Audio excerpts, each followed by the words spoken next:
ಅಮೃತಪುರದ ಸರ್ಕಾರಿ ಪ್ರಾಥಮಿಕ ಪಾಠಶಾಲೆಯ ರಾಷ್ಟ್ರ ಪ್ರಶಸ್ತಿ ಪುರಸ್ಕೃತ ಶಿಕ್ಷಕ ಟಿಪಿ ಉಮೇಶ್ ಅವರೊಂದಿಗೆ ಸಂದರ್ಶನ. ಇವರನ್ನು ಸಂದರ್ಶಿಸುತ್ತಾರೆ ನವೀನ್ ಮಸ್ಕಲ್.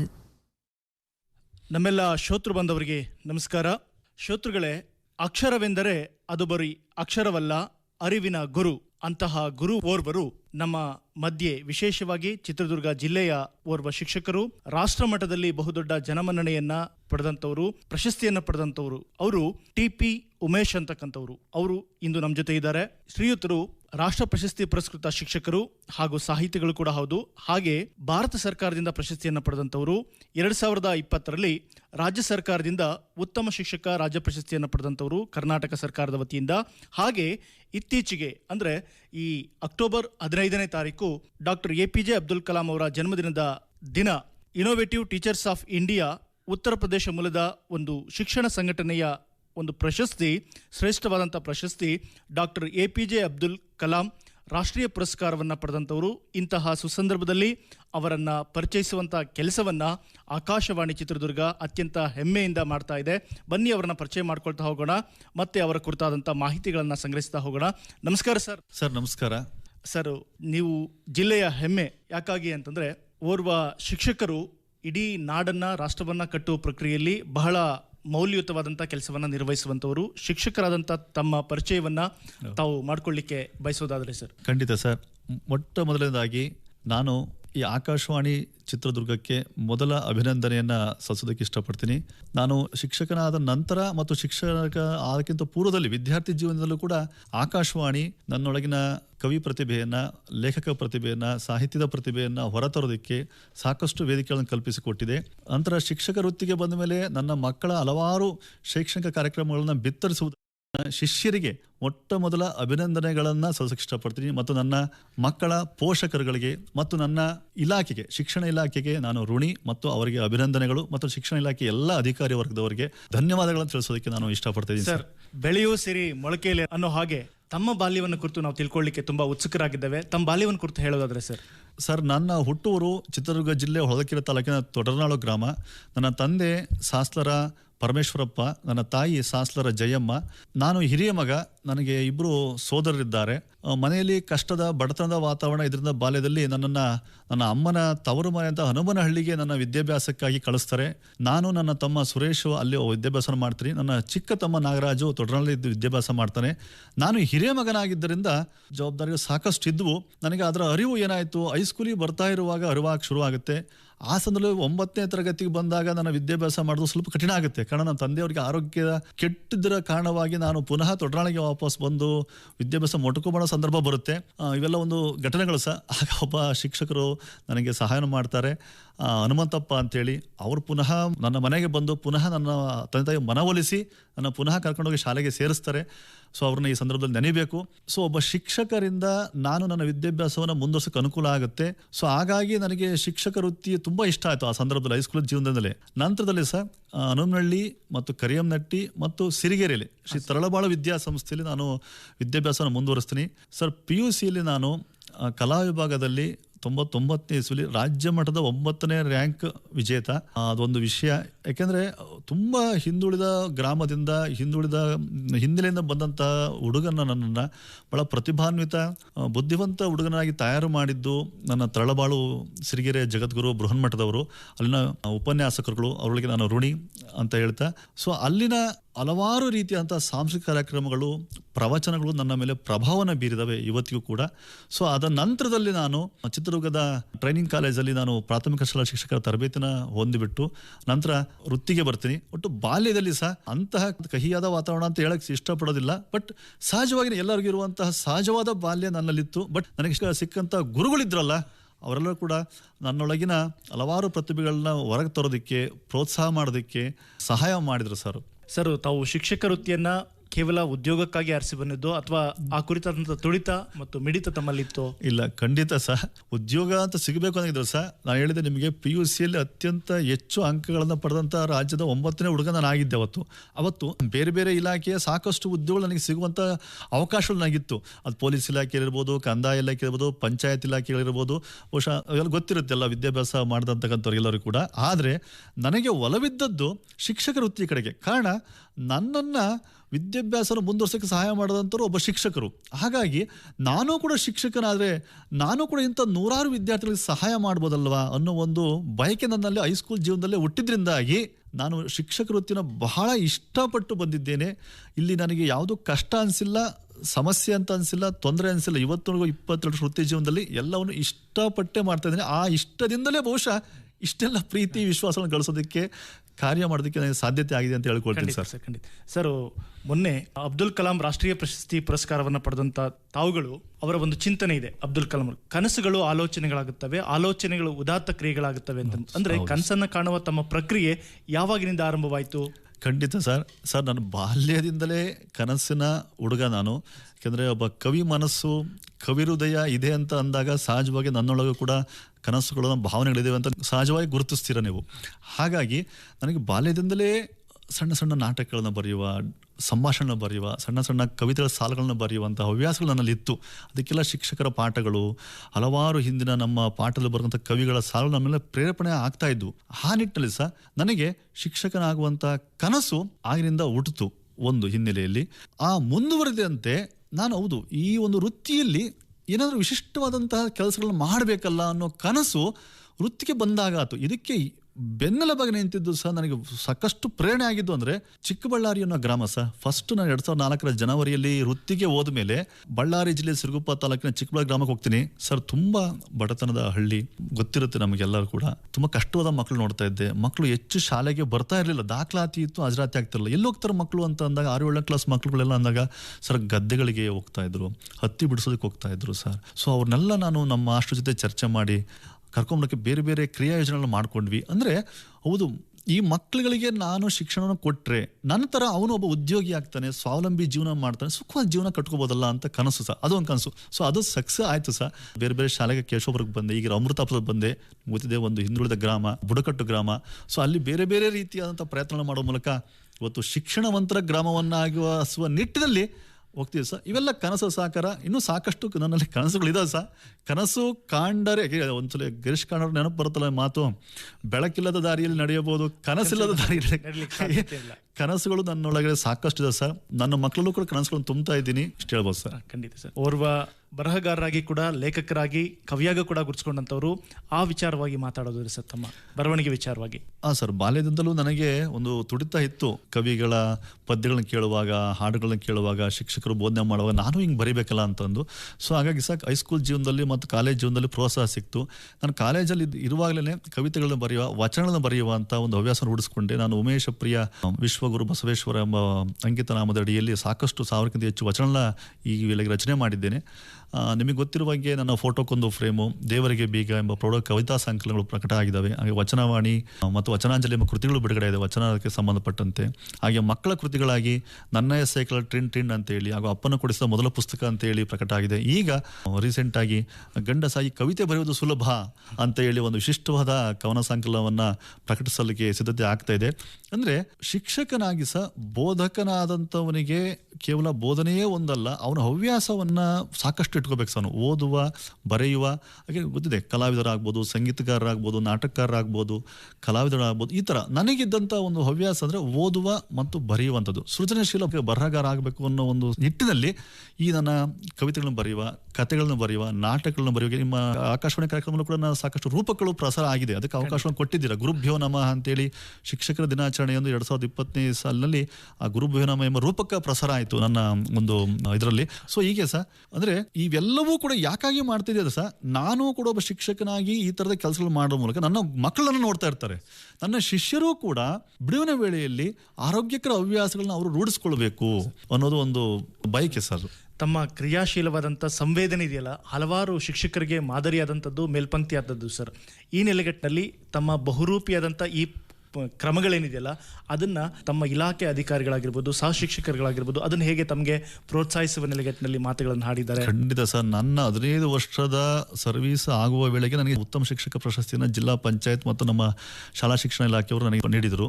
ಅದು ಅಧಿಕಾರಿಗಳ ಗುರುತಿಸುವಿಕೆ. ಅದು ನಂತರದಲ್ಲಿ ನಿಮಗೆ ಗೊತ್ತಿರೋ ಹಾಗೆ ರಾಜ್ಯ ಸರ್ಕಾರದಿಂದ ರಾಜ್ಯ ಉತ್ತಮ ಶಿಕ್ಷಕ ಪ್ರಶಸ್ತಿ ಬಂತು. 2022 ಸಾಲಿನಲ್ಲಿ ರಾಷ್ಟ್ರಪತಿಗಳಿಂದ ಉತ್ತಮ ಶಿಕ್ಷಕ ಎಂಬ ರಾಷ್ಟ್ರಮಟ್ಟದ ಪುರಸ್ಕಾರ ಸಿಕ್ತು.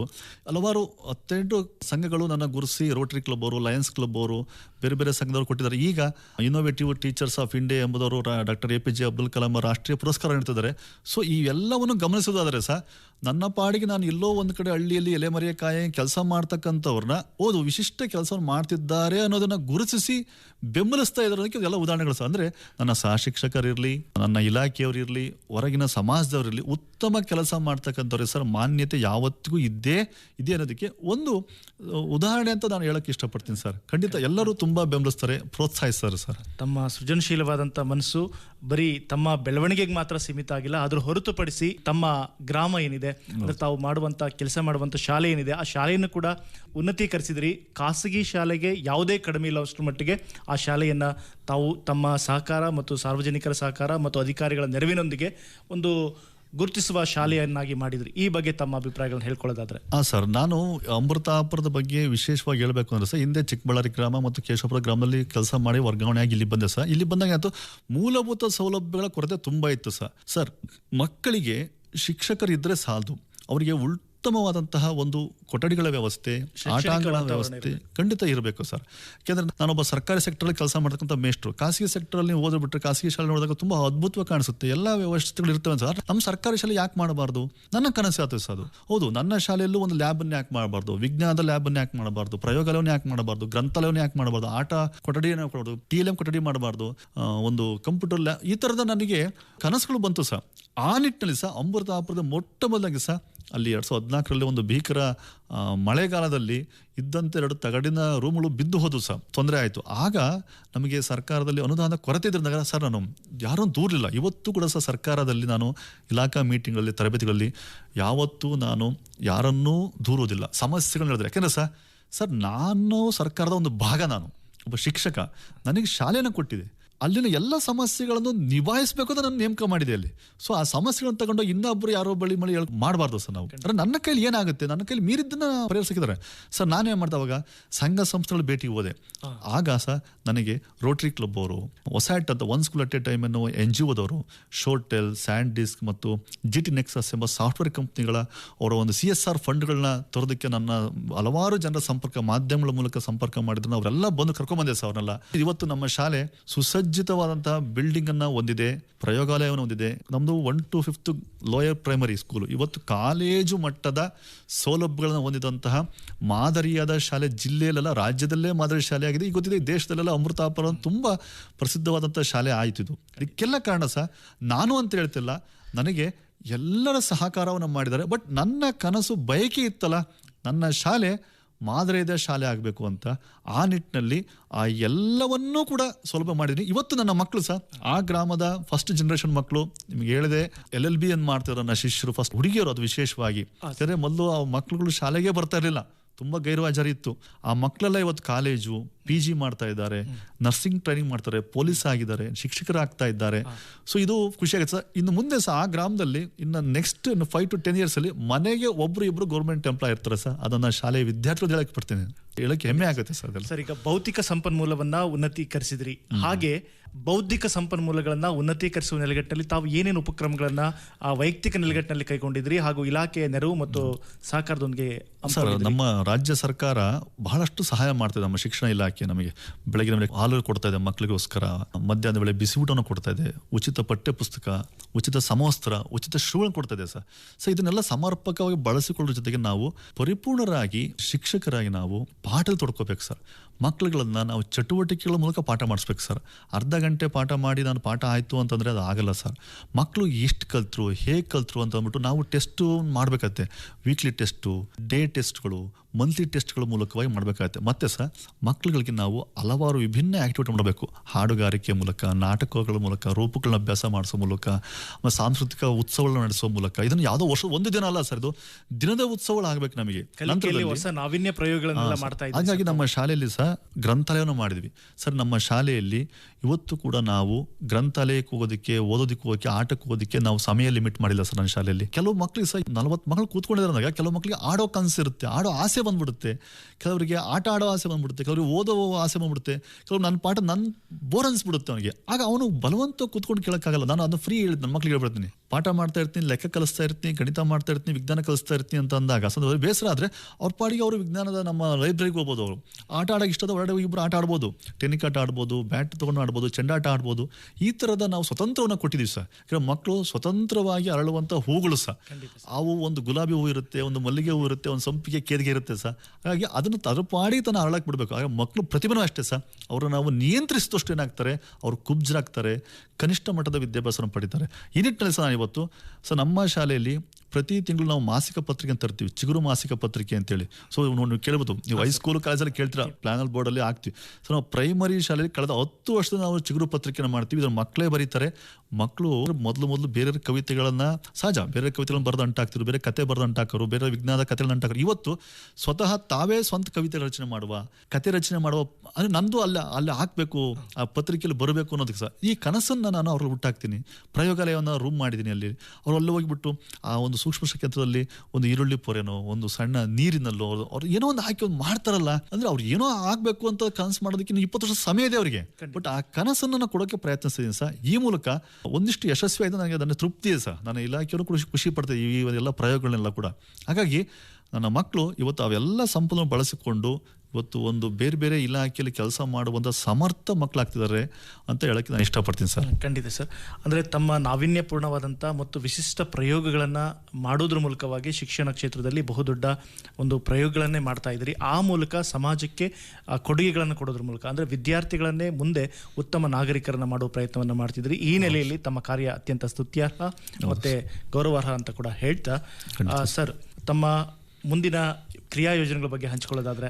ಅದೇ ಖಂಡಿತ ಸರ್. ನಾನು ಈಗ ಇಷ್ಟು ವರ್ಷದ ಶಿಕ್ಷಕ ವೃತ್ತಿಯ ಒಂದು ಅನುಭವ ಮತ್ತು ಈ ಎಲ್ಲ ಪುರಸ್ಕಾರಗಳ ಪ್ರೇರೇಪಣೆಯಿಂದ ಸರ್ ಇನ್ನೂ ಹೆಚ್ಚಿನ ರೀತಿಯಲ್ಲಿ ನಾನು ಕೆಲಸವನ್ನು ಮಾಡಬೇಕಾಗಿದೆ. ನೋಡಿ ಸರ್, ನಾನು ಒಂದು 3,300 ರೂಪಾಯಿಗೆ ಕೆಲಸಕ್ಕೆ ಸೇರಿದೆ. ಇವತ್ತು ಸಂಬಳ ಕಡಿಮೆ ಆಗಿಲ್ಲ, ನನಗೆ ಸಂಬಳ ಹೆಚ್ಚು ಮಾಡ್ತಾ ಇದೆ, ಸರ್ಕಾರ ಕೊಡ್ತಾ ಇದೆ. ಬೆಲ್ಲು ಮತ್ತು ಬಿಲ್ಲು ಅನ್ನುವಂತ ಶಿಕ್ಷಕರ ಮಧ್ಯೆ ತಾವು ವಿಶಿಷ್ಟವಾಗಿರೋ ಕಾರಣಕ್ಕಾಗಿ ತಾವು ಆಕಾಶವಾಣಿ ತಮ್ಮನ್ನ ಗುರುತಿಸಿರುವಂತದ್ದು, ಗೌರವಿಸ್ತಾ ಇರುವಂತದ್ದು, ಮತ್ತೆ ಈ ನಾಡಿಗೆ ಒಂದು ಪ್ರತಿಭೆಗಳ ರೂಪದಲ್ಲಿ ಪರಿಚಯಿಸ್ತಾ ಇರುವಂತದ್ದು ಈ ನೆಲೆಗಟ್ಟಿನಲ್ಲಿ ಖಂಡಿತ ಸರ್. ಹಾಗಾಗಿ ಇಲಾಖೆ ನಮಗೆ ಸಂಬಳ ಕಡಿಮೆ ಕೊಡಲ್ಲ ಯಾವತ್ತೂ ಕೂಡ. ಹಾಗಾಗಿ ನಾನು ಇಷ್ಟೇ ಗಂಟೆ ಪಾಠ ಮಾಡಬೇಕು ಅಂತ ಯಾಕೆ ನಾನು ಲಿಮಿಟ್ ಹಾಕೋಬೇಕು ಸರ್? ದಿನಕ್ಕೆ 6 ಗಂಟೆ 8 ಗಂಟೆ ಯಾಕೆ? ದಿನ 10 ಗಂಟೆ ಪಾಠ ಮಾಡ್ಬೋದು. ಮನೆಗೆ ಹೋದ ಕೂಡ ಮೊಬೈಲ್ ಮೂಲಕ, ಫೋನ್ ಮಾಡೋ ಮೂಲಕ ಮಕ್ಕಳನ್ನ ವಿಚಾರಿಸ್ಬೋದು. ಮಕ್ಕಳು ಓದ್ತಾ ಇದೆಯಾ, ಪದ್ಯ ಬರ್ದೆಯಾ, ಲೆಕ್ಕ ಮಾಡಿದೆಯಾ, ಇಂಗ್ಲೀಷ್ ಓದ್ಕೊಂಡೆ ಅಂತ ನಾನು ಕೇಳ್ಬೋದಲ್ಲ. ಅದು ಕೂಡ ಒಂದು ಕಲಿಕೆ ಮಾಡ್ತಕ್ಕಂಥ ವಿಧಾನ, ಶಿಕ್ಷಣ ಇಡ್ತಕ್ಕಂಥ ವಿಧಾನ. ಹಾಗೆ ನಾನು ರಜೆ ಸಿಗುತ್ತೆ, ದಸರಾ ಬೇಸಿಗೆ ರಜಾ ಸಿಕ್ಬಿಡುತ್ತೆ, ನಾನು ನನ್ನ ಮಕ್ಕಳ ಜೊತೆ ಪ್ರವಾಸ, ನನ್ನ ಮಕ್ಕಳೆಲ್ಲ ಅಲ್ಲಿ ಊರಲ್ಲಿ ಅಡ್ಡಾಡ್ತಿದ್ದಲ್ಲ, ಆಗಲ್ಲ. ನನ್ನ ಮಕ್ಕಳನ್ನ ಕಾಳಜಿ ಮಾಡಬೇಕಲ್ಲ. ಅದಕ್ಕೂ ನಾನು ಏನು ಮಾಡ್ತೀನಿ ಸರ್, ಪುನಃ ನಾನು ಬಿಡುವಿದ್ದಾಗೆಲ್ಲ ರಜಾ ವೇಳೆಯಲ್ಲೂ ಕೂಡ ನಾನು ನನ್ನ ಅಮೃತಾಪುರ ಗ್ರಾಮಕ್ಕೆ ಹೋಗ್ತೀನಿ. ಆ ಗ್ರಾಮದಲ್ಲಿ ಮಕ್ಕಳು ಓದ್ತಾರ, ಬರೀತಾರ ಅಂತ ನೋಡ್ತೀನಿ. ಆ ಶಿಷ್ಯರಿಗೆಲ್ಲ ಫೋನ್ ಮಾಡ್ತಿರ್ತೀನಿ, ಅವರ ಪೇರೆಂಟ್ಸಿಗೆ ಫೋನ್ ಮಾಡ್ತೀನಿ, ಓದೋಕೆ ಕೇಳ್ತೀನಿ. ಅಂದರೆ ಇದು ಒಂದು ಭಾಗ ಸರ್. ಇದ್ರ ನಂತರದಲ್ಲಿ ಅವರುಗಳಿಗೆ ಗ್ರಂಥಾಲಯದ ಪುಸ್ತಕಗಳನ್ನ ಪ್ರತಿ ವೀಕ್ಲಿ ಕೊಡೋದ್ರ ಮೂಲಕ ಅವ್ರನ್ನ ಓದಿಸುವ ಮತ್ತು ಬರೆಸುವ ಕೆಲಸಗಳನ್ನ ಮಾಡ್ಬೇಕು ಸರ್. ಅಲ್ಲಿ ಸಹ ಮಕ್ಕಳುಗಳಿಗೆ ಗೊತ್ತಿಲ್ಲ ಏನನ್ನ ಓದಬೇಕು ಅಂತ ಗೊತ್ತಿಲ್ಲ. ಯಾಕಂದ್ರೆ ನಾವು ನೀವೆಲ್ಲ ಅಲ್ಲ ಸರ್, ನಾವು ನೀವೇನೆ ಸೈನ್ಸೋ ಕಾಮರ್ಸೋ ಅನ್ನೋದು ಏನು ಓದಬೇಕು ಏನೋ ಆಗಬೇಕು ಅನ್ನೋದಕ್ಕೆ ಹೈಸ್ಕೂಲು ಕಾಲೇಜಿಗೆ ಬಂದ್ವಿ ಸರ್. ಇವತ್ತಿನ ಮಕ್ಕಳುಗಳಿಗೆ ಸರ್ ಬೇರೆ ನೋಡಿದ್ರೆ ಪ್ರಪಂಚ ಎಷ್ಟು ಫಾಸ್ಟ್ ಇದೆ ಹೇಳ್ರಿ. ಬಾಲ್ಯದ 3 ವರ್ಷದ ಮಗುನೇ ನಾನು ಏನೋ ಆಗ್ತೀನಿ ಅಂತ ಹೇಳ್ತಾನೆ. ಅವನಿಗೆ ಆಗಬೇಕು ಅಂದಾಗ ಅದು ಪೂರಕ ವಾತಾವರಣ ಕಲ್ಪಿಸ್ಬೇಕಾ? ಹಾಗಾಗಿ ಶಿಕ್ಷಕನಾಗೋನು, ಪೊಲೀಸ್ ಆಗೋನು, ರೈತನಾಗೋನು, ವಿಜ್ಞಾನಿ ಆಗೋನು, ಏನೆಲ್ಲ ಆಗೋನು ಅಲ್ಲಿ ಇರ್ತಾನೆ. ಅದಕ್ಕೆ ತಕ್ಕಂತೆ ಸರ್ ನಾವು ಅವ್ರಿಗೆ ಸಹಾಯವನ್ನ ಮಾಡ್ತಾ ಹೋಗ್ಬೇಕು. ಹೌದು, ಅವನಿಗೆ ಪರಿಚಿತ ಆಗಬೇಕು. ಅವನೊಬ್ಬನ ಡ್ರೈವರ್ ಆಗ್ತೀನಿ ಅಂತಂದ್ರೆ ಅವ್ನು ಡ್ರೈವಿಂಗಲ್ಲೂ ಸಾಕಷ್ಟಿದೆ ಸರ್. ಬರೀ ಆಟೋ ಡ್ರೈವಿಂಗ್ ಅನ್ನೋದು ಚೀಪ್ ಸಣ್ಣದ ಮಾತಾಡಬಾರ್ದು. ಘನತೆ ಗೌರವ ಕೊಡಬೇಕು. Bus driver, auto driver, railway driver, pilot sir, ವಿಮಾನನೂ ಕೂಡ ಡ್ರೈವರೇ ಸರ್ ಅವನು. ಎಷ್ಟು ಅಲ್ಲ ಅಂದ್ರೆ ಆ ಕನಸನ್ನು ಅವನು ಸಣ್ಣ ದೊಡ್ಡ ಕಡೆ ತಗೊಂಡು ಹೋಗ್ಬೇಕು ಶಿಕ್ಷಕ. ಅಂಗನವಾಡಿ ಶಿಕ್ಷಕಿಯಿಂದ ಹಿಡಿದು ಪ್ರೊಫೆಸರ್ಗಳು ಇದೆ ಸರ್. ಪ್ರೊಫೆಸರ್ ರಾಧಾಕೃಷ್ಣನ್ರವರು ರಾಷ್ಟ್ರಪತಿಗಳಾದರು, ವಿಜ್ಞಾನಿ ಕಲಾಂ ಅವರು ರಾಷ್ಟ್ರಪತಿಗಳಾದರು. ಈ ನಿಟ್ಟಿನಲ್ಲಿ ಆ ಮಹಾನುಭಾವರು ನೆನಬೇಕು. ಆಗ ನನಗೂ ಕೂಡ ಇರೋದಷ್ಟು ನನ್ನ ಶಾಲೆಯ ನನ್ನ ವಿದ್ಯಾರ್ಥಿಗಳು DRDO ಸಂಸ್ಥೆಯಲ್ಲಿ, ಇಸ್ರೋ ಸಂಸ್ಥೆಯಲ್ಲಿ, ದೊಡ್ಡ ಎಂಜಿನಿಯರಿಂಗ್ ಸಂಸ್ಥೆಗಳಲ್ಲಿ, ದೊಡ್ಡ ಸಾಫ್ಟ್ವೇರ್ ಕಂಪ್ನಿಗಳಲ್ಲಿ ಕೆಲಸ ಮಾಡಬೇಕು. ಈ ಇಲಾಖೆಯಲ್ಲಿ ದೊಡ್ಡ ಇಲಾಖೆ ಉನ್ನತ ಅಧಿಕಾರಿಗಳು ಬರಬೇಕು, ಜಿಲ್ಲಾಧಿಕಾರಿಗಳಾಗಬೇಕು, ದೇಶದ ಶಾಸಕರಾಗಲಿ, ಸಂಸದರಾಗಲಿ, ಪ್ರಧಾನಿಗಳಾಗಲಿ ನಮ್ಮ ಅನ್ನೋದು ನನ್ನ ಕನಸುಗಳು. ಆ ನಿಟ್ಟಿನಲ್ಲಿ ಸಾಕಷ್ಟು ರೀತಿಯಾದಂತಹ ಕಲಿಕೆಯನ್ನು ಕೊಡೋದಕ್ಕೆ ನಾನು ಅಹರ್ನಿಶಿ ಪ್ರಯತ್ನಿಸ್ತಾನೆ ಇರ್ತೀನಿ ಸರ್. ಸೊ ನಂದು ಕೆಲಸ ಸರ್ 24x365 ಡೇಸ್ ಸರ್. ನನಗೆ ಶಿಕ್ಷಕ ವೃತ್ತಿಗೆ ನಾನು, ನನ್ನ ಮನೆಯವರು, ನನ್ನ ಶ್ರೀಮತಿ ಅನಿತಾ TB ಅವರಿಗೂ ಸಮರ್ಪಿಸ್ಕೊಂಡಿದ್ದೀವಿ. ಹಾಗಾಗಿ ನಮಗೆ ಶಾಲೆಯೇ ದೇವಾಲಯ ಸರ್, ಮಕ್ಕಳೇ ದೇವರು. ಸತಿಪತಿಗಳು ಒಂದಾದ ಭಕ್ತಿ ಹಿತ ಒಪ್ಪುದು ಶಿವಂಗೆ ಶರಣಂಗೆ ಅಂತಾರೆ. ತಮ್ಮ ಶ್ರೀಮತಿಯವರು ಕೂಡ ತಮ್ಮ ಈ ಒಂದು ಅಮೋಘವಾದಂಥ ಕಾರ್ಯಕ್ಕೆ ಕೈ ಜೋಡಿಸಿದ್ದಾರೆ. ಅವ್ರಿಗೆ ಕೂಡ ಆಕಾಶವಾಣಿಯಿಂದ ಧನ್ಯವಾದಗಳನ್ನ ಹೇಳೋಣ.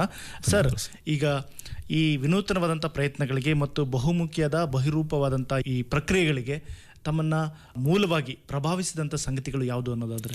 ಸರ್, ಮೊಟ್ಟ ಮೊದಲಾಗಿ ನಾನು ಪ್ರಾರಂಭದಲ್ಲಿ ಹೇಳಿದೆ, ಹನುಮಂತಪ್ಪ ಅನ್ನೋ ಶಿಕ್ಷಕರು ಸರನಹಳ್ಳಿಯಲ್ಲಿ ಅವರು ಈಗ ದೈವಾಧೀನರಾಗಿದ್ದಾರೆ. ಅವ್ರನ್ನ ಸದಾ ನಾನು ನೆನೀತೀನಿ. ನಾನು 9ನೇ ತರಗತಿಯಲ್ಲಿ ಶಾಲೆ ಬಿಡುವಂಥ ಸಂದರ್ಭದಲ್ಲಿ ಅವರು ನನಗೆ ಸಹಾಯವನ್ನು ಮಾಡಿ, ತಿಳುವಳಿಕೆಯನ್ನು ಹೇಳಿ, ಪೇರೆಂಟ್ಸ್ ತಿಳುವಳಿಕೆಯಲ್ಲಿ ನನ್ನ ಶಾಲೆಗೆ ಮತ್ತೆ ಹಚ್ತಾರೆ, ಓದಕ್ಕೆ ಹಚ್ತಾರೆ. ಸೊ ಅವರಿಂದ ಮೊದಲ ಪ್ರೇರೇಪಣೆ. ನಂತರ ಕಾಲೇಜಿಗೆ ಬಂದಾಗ IJ ಚಂದ್ರಶೇಖರಯ್ಯ ಅಂತ ಲೆಕ್ಚರರ್ ಇದ್ದರು, BT ಕುಮಾರಪ್ಪ ಅಂತ ಲೆಕ್ಚರರ್ ಇದ್ದರು, ಕುಮಾರಸ್ವಾಮಿ ಅಂತ ಲೆಕ್ಚರರ್ಗಳು, ವೀರಭದ್ರಪ್ಪ ಅಂತ ಲೆಕ್ಚರರ್, ಗೋವಿಂದರಾವ್ ಅಂತ ಹಿಂದಿ ಸರ್, ಇವರೆಲ್ಲರ ಪ್ರಭಾವಕ್ಕೆ ನಾವು ಒಳಗಾದ್ವಿ. ವಿಶೇಷವಾಗಿ ಅಲ್ಲಿ ಸಿರಿಗೆರೆಯ ತರಳಬಾಳು ಜಗದ್ಗುರುಗಳ ವಾರ ನಡೆಸ್ತಕ್ಕಂಥ ಪ್ರವಚನಗಳು, ದತ್ತಣ ಗೋಷ್ಠಿಗಳು ಸರ್, ಇವೆಲ್ಲವೂ ನನ್ನ ಮೇಲೆ ಪ್ರಭಾವವನ್ನು ಬೀರಿದು ಸರ್. ಹೌದು, ನಾನೂ ಕೂಡ ಒಬ್ಬ ಬೋಧಕನಾಗಬೇಕು, ಉಪನ್ಯಾಸಕನಾಗಬೇಕು, ಪ್ರವಚನಕಾರನಾಗಬೇಕು ಅಂತ ನನ್ನೊಳಗಿಂದ ತುಡಿತಕ್ಕೆ ಎಲ್ಲ ವೇದಿಕೆಗಳನ್ನ ಸೃಷ್ಟಿಯಾಯ್ತು ಸರ್. ಕಾಲೇಜಿಗೆ ಬಂದಾಗಲೂ ಕೂಡ ಇಲ್ಲಿ ಸಾಕಷ್ಟು ಸಾಂಸ್ಕೃತಿಕ ಕಾರ್ಯಕ್ರಮಗಳು ತೊಡಗಿಸ್ಕೊಳ್ಳೋಕ್ಕೆ ಅವಕಾಶ ಆಯಿತು. ಜೊತೆಗೆ ಜಿಲ್ಲಾ ಕೇಂದ್ರ ಗ್ರಂಥಾಲಯ ಚಿತ್ರದುರ್ಗಕ್ಕೆ ಬಂದು ಓದ್ತಾ ಇದ್ದೆ. ಹಾಗೆ ವಿಶೇಷವಾಗಿ ಚಿತ್ರದುರ್ಗ ಆಕಾಶವಾಣಿ ಸರ್, ನನ್ನ ಪ್ರಾರಂಭದ ಬಾಲ್ಯದಲ್ಲಿ ಕಾಲೇಜ್ ಓದುವಾಗ ಕವಿತೆ ವಾಚನ ಮಾಡೋದಕ್ಕೆ, ನನ್ನ ಲೇಖನ ಚಿಂತನೆಗಳನ್ನ ಇಲ್ಲಿ ವಾಚನ ಮಾಡೋದಕ್ಕೆ ಅವಕಾಶ ಕೊಡ್ತು. ಇದು ನನಗೆ ಇನ್ಸ್ಪೈರ್ ಆಯಿತು ಸರ್, ಸ್ಫೂರ್ತಿ ಸಿಕ್ತು. ಸೊ ಇದರೆಲ್ಲರ ಮುಖವಾಗಿ ನಾನು ಶಿಕ್ಷಕ ವೃತ್ತಿಯ ಜೊತೆಯಲ್ಲಿ ಈಗ ಬಹುಮುಖವಾಗಿ ಬೆಳೆಯೋದಕ್ಕೆ ಅವಕಾಶ ಆಗಿದೆ ಸರ್. ಈ ನಿಟ್ಟಿನಲ್ಲಿ ಪ್ರೋತ್ಸಾಹ ಸಿಗ್ತಿದೆ ಸರ್. ಸರ್ಕಾರಿ ಶಾಲೆಗಳನ್ನು ತಮ್ಮಂಥ ಶಿಕ್ಷಕರ ಮೂಲಕವಾಗಿ ಉಳಿಸುವ ಬೆಳೆಸುವಂಥ ಪ್ರಕ್ರಿಯೆ ಖಂಡಿತವಾಗೂ ಅನಿವಾರ್ಯತೆ ಇದೆ, ಅಗತ್ಯತೆ ಇದೆ. ಯಾಕಾಗಿ ಅಂತಂದರೆ ಸರ್ಕಾರಿ ಶಾಲೆ ಒಂದು ಮುಚ್ಚುತ್ತದೆ ಅಂತಂದರೆ ಆ ಶಾಲೆ ಮೂಲಕವಾಗಿ ಶಿಕ್ಷಕರು ಮಾತ್ರ ಇಲ್ಲದೆ ಆಗಲ್ಲ, ಬದಲಾಗಿ ಅಲ್ಲಿನ ಒಂದು ಏನು ವ್ಯವಸ್ಥೆ ಇರ್ತದೆ ಆ ವ್ಯವಸ್ಥೆಯಲ್ಲಿ ಕೂಡ ಬಹುದೊಡ್ಡ ವ್ಯತ್ಯಯಗಳಾಗ್ತದೆ. ಕಾರಣ ಅಲ್ಲಿ ಎಷ್ಟೋ ಜನರಿಗೆ ಅನ್ನವನ್ನ ದಾರಿಯನ್ನ ಕಂಡುಕೊಂಡಿರ್ತಾರೆ, ಬದುಕನ್ನು ಕಟ್ಕೊಂಡಿರ್ತಾರೆ, ಮತ್ತು ಆ ಮಕ್ಕಳ ಭವಿಷ್ಯಕ್ಕೆ ಕೂಡ ಕಂಟಕ ಆಗುವಂತ ಪ್ರಕ್ರಿಯೆ ಇದೆ. ಹಾಗಾಗಿ ಈ ನೆಲೆಗಟ್ಟಿನಲ್ಲಿ ಸರ್ಕಾರಿ ಶಾಲೆಗಳನ್ನ ಉಳಿಸುವ ಬೆಳೆಸುವ ನೆಲೆಗಟ್ಟಿನಲ್ಲಿ ತಮ್ಮಂತ ಶಿಕ್ಷಕರ ಅನಿವಾರ್ಯತೆ ಇದೆ, ಅಗತ್ಯತೆ ಇದೆ. ತಮ್ಮಂತ ಬಹುರೂಪಿ ಮತ್ತು ಸೃಜನಶೀಲ ಪ್ರಕ್ರಿಯೆಯ ಶಿಕ್ಷಕರ ಅನಿವಾರ್ಯತೆ ಈ ನಾಡಿಗಿದೆ, ಈ ದೇಶಕ್ಕಿದೆ, ಈ ರಾಷ್ಟ್ರಕ್ಕಿದೆ ಅಂತ ಹೇಳ್ತಾ ಸರ್, ಕಡೆಯದಾಗಿ ನಾನೊಂದು ನಮ್ಮ ಶಿಕ್ಷಕರ ಕುರಿತಂತೆ ಒಂದು ವಚನ ಹೇಳುವ ಮೂಲಕ ನನ್ನ ಮಾತುಗಳನ್ನು ಮುಗಿಸ್ತೀನಿ ಸರ್. ಶಾಲೆಯೇ ದೇವಾಲಯ ಎಂಬ ಶಿಕ್ಷಕರಿದ್ದಾರೆ, ಮಕ್ಕಳೇ ದೇವರೆಂಬ ಶಿಕ್ಷಕರಿದ್ದಾರೆ, ಸಮಯವೇ ಪ್ರಾರ್ಥನೆ ಎಂಬ ಶಿಕ್ಷಕರಿದ್ದಾರೆ, ನುಡಿಗಳೇ ನಾದವೆಂಬ ಶಿಕ್ಷಕರಿದ್ದಾರೆ, ಪುಸ್ತಕಗಳೇ ತಂದೆ ತಾಯಿಗಳೆಂಬ ಶಿಕ್ಷಕರಿದ್ದಾರೆ, ಪಾಠಗಳೇ ಜ್ಯೋತಿಗಳೆಂಬ ಶಿಕ್ಷಕರಿದ್ದಾರೆ, ಚಟುವಟಿಕೆಗಳೇ ಮನರಂಜನೆ ಎಂಬ ಶಿಕ್ಷಕರಿದ್ದಾರೆ, ಕಲಿಕೋಪಕರಣಗಳೇ ಆರತಿ ಎಂಬ ಶಿಕ್ಷಕರಿದ್ದಾರೆ, ಆಟಗಳೇ ಭಜನೆಗಳೆಂಬ ಶಿಕ್ಷಕರಿದ್ದಾರೆ, ಬೋಧನೆಯೇ ನೈವೇದ್ಯವೆಂಬ ಶಿಕ್ಷಕರಿದ್ದಾರೆ, ಪರೀಕ್ಷೆಗಳೇ ಧ್ಯಾನ ಜಪತಪಗಳೆಂಬ ಶಿಕ್ಷಕರಿದ್ದಾರೆ, ಮಕ್ಕಳ ನಗುವೆ ಬಿರುದು ಸನ್ಮಾನಗಳೆಂಬ ಶಿಕ್ಷಕರಿದ್ದಾರೆ, ಕಲಿಕಾ ಸಾಧನೆಯ ಪ್ರಸಾದವೆಂಬ ಶಿಕ್ಷಕರಿದ್ದಾರೆ. ಉಮೇಶ ಪ್ರಿಯ ವಿಶ್ವಗುರು ಬಸವೇಶ್ವರ, ನಿನ್ನೊಲುಮೇರೆ ಶಿಕ್ಷಕರ ಶ್ರೇಷ್ಠತೆಗೇನು ಕೊರತೆಯೇ, ನಿನ್ನೊಲುಮೇರೆ ಶಿಕ್ಷಕರ ಶ್ರೇಷ್ಠತೆಗೇನು ಕೊರತೆಯೇ. ಸರ್, ಶ್ರೇಷ್ಠ ಶಿಕ್ಷಕರು ಭಾರತದಲ್ಲಿ ಅಷ್ಟೇ ವಿಶ್ವದಾದ್ಯಂತ ಇದ್ದಾರೆ. ಅಂಥ ಶ್ರೇಷ್ಠ ಶಿಕ್ಷಕರನ್ನೆಲ್ಲವೂ ನಾನು ಈ ಸಂದರ್ಭದಲ್ಲಿ ನೆನೀತಾ, ಈ ಸಂದರ್ಭದಲ್ಲಿ ಅಬ್ದುಲ್ ಕಲಾಂ ರಾಷ್ಟ್ರೀಯ ಪುರಸ್ಕಾರಕ್ಕೆ ಸಂಸ್ಥೆಯವರು ಪರಿಗಣಿಸಿದ್ದು ಮತ್ತು ಹಿನ್ನೆಲೆಯಾಗಿ ಎಲ್ಲ ಇಲಾಖೆಯವರು ಪ್ರೋತ್ಸಾಹ ಕೊಡ್ತಾ ನನ್ನನ್ನು ಹುರಿದುಂಬಿಸ್ತಾ ಇರೋದ್ರಿಂದ ಇದಕ್ಕೆಲ್ಲದಕ್ಕೂ ನನಗೂ ಇನ್ನೂ ಪ್ರೇರೇಪಣೆಯಿಂದ ಕೆಲಸ ಮಾಡೋಕ್ಕೆ ಅನುಕೂಲ ಆಗಿದೆ. ಮತ್ತು ಈ ನಿಟ್ಟಿನಲ್ಲಿ ಉತ್ತಮ ಶಿಕ್ಷಕರನ್ನ ಗುರುತಿಸುವ, ಗೌರವಿಸುವ ಕಾರ್ಯ ಸಮಾಜದಿಂದಲೂ ಕೂಡ ನಡೀತಾ ಇರಬೇಕು. ನಡೆಯೋದ್ರ ಮೂಲಕ ಆಗಿದೆ. ನೀವು ಹೇಳಿದಾಗೆ ಸರ್ಕಾರಿ ಶಾಲೆಗಳನ್ನು ಉಳಿಸಿ ಬೆಳೆಸುವಂಥ ಜವಾಬ್ದಾರಿ ಸರ್ಕಾರದ ಮೇಲೆ ಅಷ್ಟೇ ಅಲ್ಲ, ಅದು ಸಮಾಜದ ಜವಾಬ್ದಾರಿ, ನಾಗರಿಕರ ಜವಾಬ್ದಾರಿ ಅಂತ ಹೇಳ್ತಾ ಸರ್. ಈ ನಿಟ್ಟಿನಲ್ಲಿ ಎಲ್ಲರ ಪ್ರೋತ್ಸಾಹ ಸರ್ಕಾರಿ ಶಿಕ್ಷಕರ ಮೇಲೆ, ಸರ್ಕಾರದ ಶಾಲೆಗಳ ಮೇಲೆ ಇರಲಿ ಅಂತ ಹೇಳ್ತಾ, ನಿಮ್ಮ ಆಕಾಶವಾಣಿಗೂ ಮತ್ತು ಆಕಾಶವಾಣಿ ಶ್ರೋತೃಗಳಿಗೂ ಮತ್ತೊಮ್ಮೆ ಕೃತಜ್ಞತೆ ಹೇಳ್ತಾ ಧನ್ಯವಾದ ಹೇಳ್ತೀನಿ ಸರ್. ಒಂದು ಮಾತನ್ನ ನಾನು ಹೇಳಿಕ್ ಬಯಸ್ತೇನೆ. ಕನ್ನಡವೆಂದರೆ ಬರೀ ನುಡಿಯಲ್ಲ, ಹಿರಿದಿದೆ ಅದರರ್ಥ. ಜಲವೆಂದರೆ ಅದು ಬರೀ ನೀರಲ್ಲ, ಅದು ಪಾವನ ತೀರ್ಥ ಅನ್ನುವಂಥ ಮಾತನ್ನ ತಮ್ಮನ್ನ ಗಮನಿಸಿದ್ರೆ ನನಗನ್ನಿಸ್ತದೆ. ಯಾಕಾಗಿ ಅಂದರೆ ಓರ್ವ ಶಿಕ್ಷಕ ಮನಸ್ಸು ಮಾಡಿದ್ರೆ ಅಂದರೆ ತನ್ನೊಳಗಿನ ಅಂಥ ಚೈತನ್ಯವನ್ನು ಜಾಗೃತಗೊಳಿಸ್ಕೊಂಡ್ರೆ ಏನೆಲ್ಲ ಬದಲಾವಣೆಗಳು ಮಾಡಲಿಕ್ಕೆ ಸಾಧ್ಯತೆ ಅನ್ನೋದಕ್ಕೆ ಈ ಸಮಾಜಕ್ಕೆ, ಈ ರಾಷ್ಟ್ರಕ್ಕೆ ತಾವು ಖಂಡಿತವಾಗೂ ಮಾದರಿಯಾಗಿದ್ರಿ. ಮತ್ತಷ್ಟು ಮಗದಷ್ಟು ಪ್ರಶಸ್ತಿಗಳು ತಮಗೆ ಅರಸಿ ಬರಲಿ, ತನ್ಮೂಲಕ ತಮ್ಮ ಕೀರ್ತಿ, ಪ್ರತಿಷ್ಠೆ ಮತ್ತು ಜನಪ್ರಿಯತೆ ಮತ್ತಷ್ಟು ಸಿಗಲಿ ಅಂತ ಆಕಾಶವಾಣಿಯ ಎಲ್ಲ ಶ್ರೋತೃಗಳ ಪರವಾಗಿ ನಾನು ಕೂಡ ವಿನಂತಿಸಿಕೊಳ್ತೇನೆ. ಹಾಗೆ ಧನ್ಯವಾದಗಳು, ತನ್ಮೂಲಕ ಕೃತಜ್ಞತೆಗಳು ಕೂಡ. ಧನ್ಯವಾದಗಳು ಸರ್. ಇದುವರೆಗೂ ಚಿತ್ರದುರ್ಗ ಜಿಲ್ಲೆಯ ಹೊಳಲ್ಕೆರೆ ತಾಲೂಕಿನ ಅಮೃತಪುರದ ಸರ್ಕಾರಿ ಪ್ರಾಥಮಿಕ ಪಾಠಶಾಲೆಯ ರಾಷ್ಟ್ರ ಪ್ರಶಸ್ತಿ ಪುರಸ್ಕೃತ ಶಿಕ್ಷಕ ಟಿಪಿ ಉಮೇಶ್ ಅವರೊಂದಿಗೆ ಸಂದರ್ಶನ ಕೇಳಿದಿರಿ. ಇವರನ್ನು ಸಂದರ್ಶಿಸಿದವರು ನವೀನ್ ಮಸ್ಕಾಲ್. ಈ ಕಾರ್ಯಕ್ರಮ ಆಕಾಶವಾಣಿ ಚಿತ್ರದುರ್ಗ ಕೇಂದ್ರದಿಂದ ಮೂಡಿಬಂದಿತು.